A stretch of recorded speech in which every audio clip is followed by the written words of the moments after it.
It's time now for a look at the local sports and sports high school football team set to head to Spalding this Saturday as they'll play the Jaguars at Spalding High School. Kickoff set for 6 p.m. Our Wayne County Coach Show Saturday at 5 p.m., followed by our pregame show at 5:30 from Griffin, Georgia. Then kickoff at 6 p.m. All the action right here on Big Dog Country, FM 105.5. Here's a portion of the Wayne County Coaches Show as Coach Shaw talks about the opponent, Spalding High School. Yeah, I think Spalding is very explosive. They're very athletic in different spots. The quarterback's a good player. He reminds me of the New Hampstead kid in different ways. I think the New Hampstead kid has a better arm as far as accuracy and things like that, but the kid at Spalding is more dangerous running the football and being a true dual threat guy.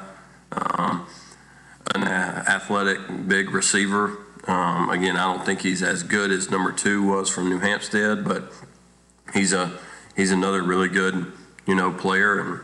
And is he as big as the kid from New Hampstead? No, he's not as thick. He's probably the best I can tell, probably 6'2". But that kid at New Hampstead was probably 6'3", 6'4", 205, 210. I mean, he looked like a college football player. He looked like Dante Culper. You couldn't bring him down. It was hard to get him down to the ground. He's not that. But both are good players. They're explosive players, and they're going to try and go tempo at times, and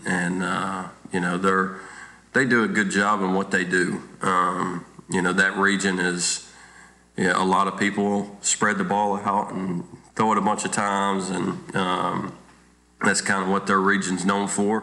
And then defensively, I think their secondary is probably the best secondary that we've played all year. But it's on our team. That's what they see every Friday night. They see Perry throw it 40 times. They see the Howards and those people. That's what they do in that region. So they see it a ton. But the secondary is the best I think that we've seen all year between all 4 of them on the back end. The safety's committed to Liberty.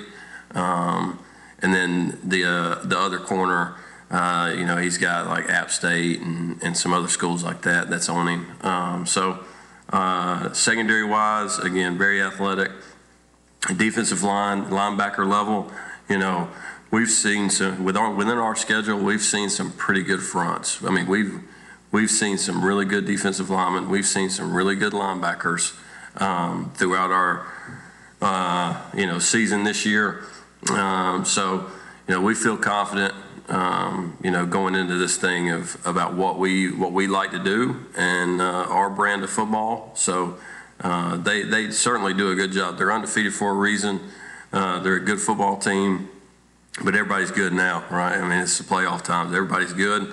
But like I told you, I think after the game 2 weeks ago, we know the schedule that we played and the tough tasks that we've been through this year.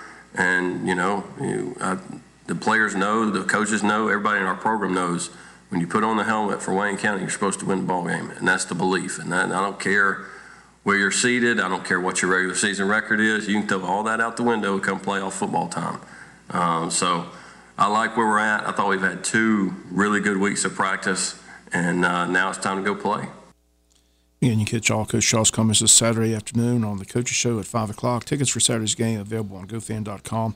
$8 set by the GHSA. Tickets will be available Saturday at the gate, but they stressed with debit or credit card they will not accept any cash at the gate on Saturday night. Again, we'll have more from Coach Shaw on Thursday's Sportscast. Other matchups in Quad A with our region teams. Benedictine gets to host Baldwin. New Hampstead hosts Westside Macon. Burke's on the road to take on Perry High School. Winners head next week to the Sweet 16. If Wayne County wins, they get the winner of the Cairo Troop High School matchup. Other teams in our area also in state playoffs this weekend. In Double-A, Appling's on the road playing Northeast High School. Pierce County's at home. They host Ace Charter. Both those games on Saturday, as the Double-A and Quad A games in the state are on Saturday. In Triple-A, Long County on the road Friday to take on Mary Persons. In 5A, Ware County will be home Friday to host Decatur. Coffee at home to host Chamblee. Statesboro on the road to play Tucker. In 6A football, Glen Academy hosts Jonesboro. Brunswick High School on the road to take on Mundy's Mill. In 7A, Camden travels to play Newton. Valdosta at home to host Archer. Richmond Hill on the road to play at Grayson. in the first round of state playoffs get underway this weekend across the state of Georgia. Week 2 of the NCAA Selection Committee's top college football teams released, and last night no changes in their top 8. They still have Ohio State 1, Georgia 2, Michigan 3, FSU 4. Then it's Washington in at 5, Oregon 6. Top 4 teams head to the playoffs at the end of the year. Several key matchups this weekend could change the rankings. Ohio State's at Penn State. Georgia hosts Ole Miss. FSU has their annual grudge match with Miami. Oregon plays USC, and Washington takes on Utah. Those are some of the marquee games this Saturday in college football. That's going to do it for the latest in local sports.